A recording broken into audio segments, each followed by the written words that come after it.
আসসালামু আলাইকুম। আজকে আমি আপনাদের সাথে আরও একটা কেকের ভিডিও শেয়ার করছি। আশা করি আমার কেকের ভিডিওটা আপনাদের কাছে ভালো লাগবে। আর আজকের কেকটা হচ্ছে বাসায় খাওয়ার জন্য বানিয়েছি আমি। কারণ আমি আসলে যত কেকগুলো বানাচ্ছি এগুলো ডেলিভারি দিয়ে দিচ্ছি, বাসায় খাওয়া হয় না।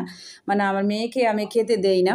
তো ওর জন্য হচ্ছে ছোটোখাটো করে একটা কেক বানালাম। কারণ বাচ্চাদেরকে আসলে বেশি কেক খাওয়ানো ঠিক না।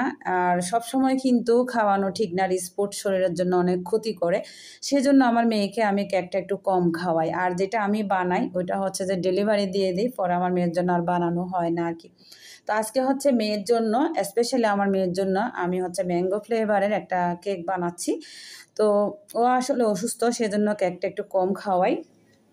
তো প্রথমে হচ্ছে 6টা ডিম আমি সাদা অংশ আর হলুদ অংশ আলাদা করে নিলাম। তারপর হচ্ছে ভালো করে এই বিটার দিয়ে বিট করে নিচ্ছি। আর তেল, তারপর হচ্ছে চিনি, এগুলো 3 ধাপে দিতে হবে আস্তে আস্তে। আরও কিছু সিক্রেট জিনিস থাকে, সব কিছু দিয়ে কেকটাকে আমি তৈরি করে নিয়েছি, মানে ব্যাটারগুলো বানিয়ে নিয়েছি।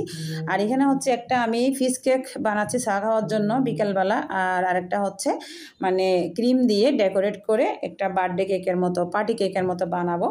তো 2টা কেকেই কিন্তু আমার বানানো হয়ে গেছে। আর এই যে আমার মেয়ের জন্য আজকে যে কেকটা বানাচ্ছি এটা এখন আমি ডিজাইনও করে নিলাম। বাসায় যেহেতু খাবে সেজন্য সামান্য হালকাভাবে ডিজাইন করেছি আর কি। তো আমার ননাস এসেছে বাসায় বেড়ানোর জন্য, বাসায় যেহেতু গেস্ট আছে সেজন্য কেকটা বানিয়ে নিলাম আর কি, সবাই মিলে খাবে। তো আপুর 2টা মেয়েও আছে, আমার ভাগ্নি, ওরাও সবাই খাবে। তো আশা করি আমার আজকের কেকের ভিডিওটা আপনাদের কাছে অনেক ভালো লেগেছে। ভালো লাগলে আমার চ্যানেলটির সাথেই থাকবেন, আমার এমএন কিচেন বিডি চ্যানেলটিকে সাপোর্ট করবেন। আজকের ভিডিওটা এখানে শেষ করছি।